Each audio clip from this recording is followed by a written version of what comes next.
Hello, I'm Gordon Schimmel, a staff member at the Academy of Model Aeronautics Education Department. A primary objective of the Education Department's mission is to be a resource to attract newcomers, young and old, to the opportunities of model aviation.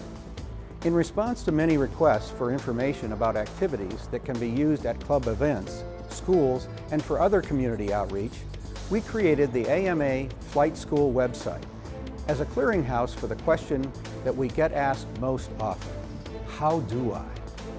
But first, just a bit of history.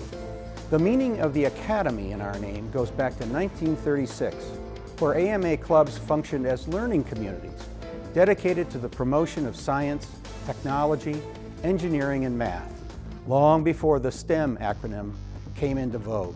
We shouldn't forget that model aviation is a promotional and educational tool that can be used by AMA clubs in events for the general public, to reach schools with classroom and after-school programs, as well as other community groups.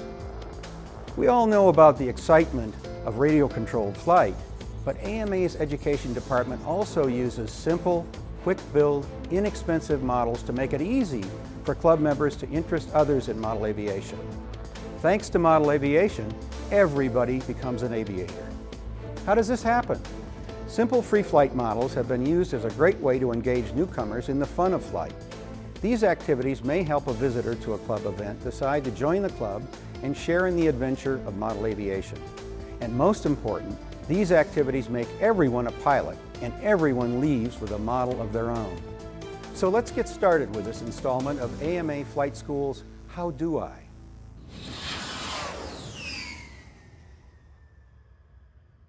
I'm here with Tom Sanders, a longtime member of the AMA Education Committee, an avid free flight modeler who for over a decade has been the creator of several free flight competitions for the nationally known Science Olympiad program. He's going to show us how to modify two simple hand-launched gliders that club members often give away during club events. Welcome to AMA's Flight School, Tom. Thanks, Gordon. We've got two gliders here that everybody's familiar with. And because we're the AMA and we like to see flight performance improve, what we're going to do is take a basically very simple toy airplane and actually turn it into more of a sport aircraft. Something that's got a little more stability and maybe flying a little bit longer. What we have here is the Eagle first. We have an unopened package. It's best to open this with a pair of scissors and do a quick inventory. What's important for us, our first step, is that we're going to change the fuselage from just being a hand-launched style aircraft. We're going to put a notch in here, and that's going to be used for the rubber band. The best way to do that, and I have found just taking a ruler and my fine ballpoint pen and draw a line below the weight mass, like this. And then from that point, I essentially, to the front of the leading edge of the wing, I can make a mark there. I can draw another line. That will be the area that's going to be removed for the notch. Now, to make the notch, in a mass-produced scenario that you might be doing with a club, I like to take a double-edged razor blade. I safety it. I cover one edge, so the other side is just uncovered enough, and make my notch started that way. Then I can take an X-Acto knife. I essentially have a scribe line, remove that material, and that produces a very effective notch. From here, we can slide the wing in. It's best to get the wing started, support the fuselage, pull it through to about its midpoint. If you have a standard style ruler, it's nice to go about 2 inches. Come in from the wingtip, draw a scribe line there. Same on the opposite tip, a scribe line. And remember, we're using a fine tip ballpoint pen. On that scribe line, we are actually going to fracture the wood to help us create that dihedral. So at a fairly steep angle, you draw the pin through the wood.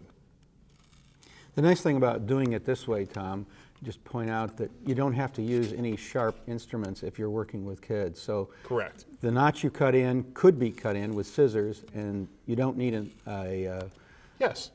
you don't need Necessarily a sharp anything sharp to do the scoring of the wing. Now we need to crack this. And believe it or not, we're not going to break this. We're just going to crack in a dihedral joint. See how easy that was.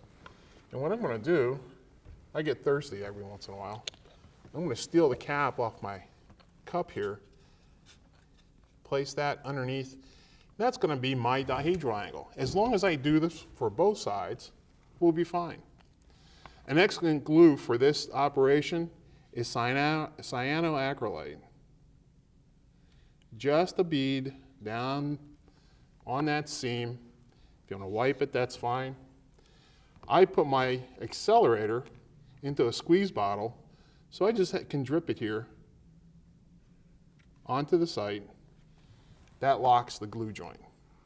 I should point out that that's better than a spray bottle, especially if you're working in a classroom. Absolutely. We do the same for the other side. Place our simple gauge. Run our bead of glue. A quick wipe. A drop of accelerator. We don't need a lot of this. A quick drop. That essentially locks in our dihedral. That's critical for our flight.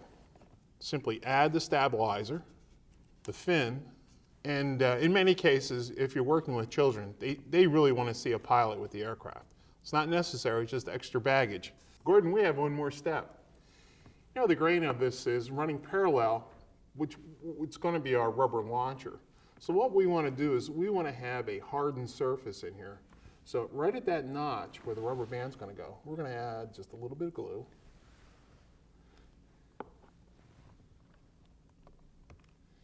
And then we're going to accelerate it.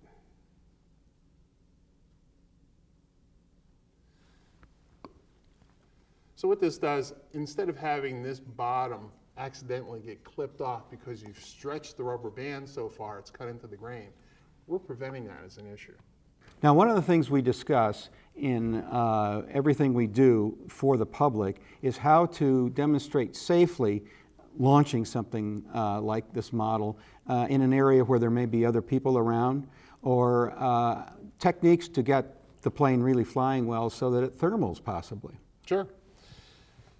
In this instance, we're going to use a simple stick. This is a 3/8 inch dowel with a notch cut in it, and 1/16 FAI rubber.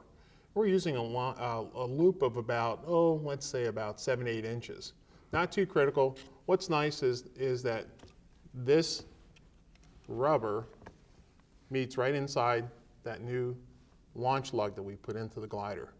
Now on safety, it's important that whenever this is launched, it's never launched on a level basis. It's always launched angled into the air in some way.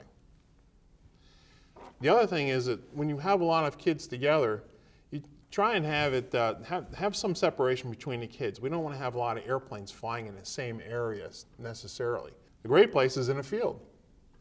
There are other areas too. We have a large hall, gymnasium. These can be flown inside a gymnasium, so we can do this as a school activity.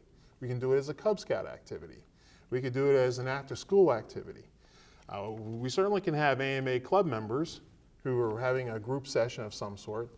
They can fly these indoors or outdoors. The critical thing is you need to have at least the floor space of a full-size basketball court. Anything over that size, we're good to go and fly. Excellent. Gordon, we can do the same thing with the Jetfire. It's nice. We've got a reference line already, aileron that's actually inked into this wing. We're going to use that as our reference line for the dihedral.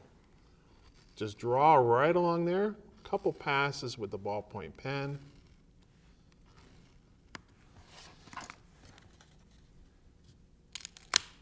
And that's how we crack it. Place this underneath, glue the seam, we're ready to rock and roll.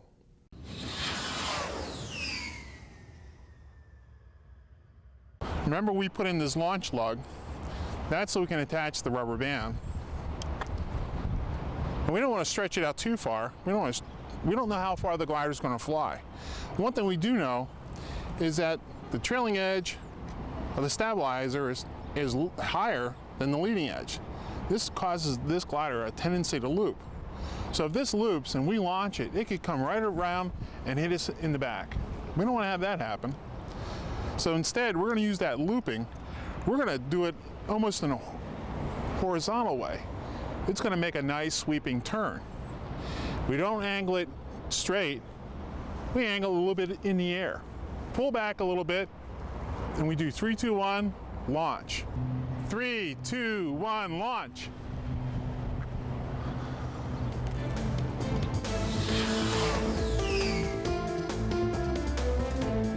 Visit the DIY activities section here at AMA's Flight School for even more ideas club members can use to interest newcomers to model aviation.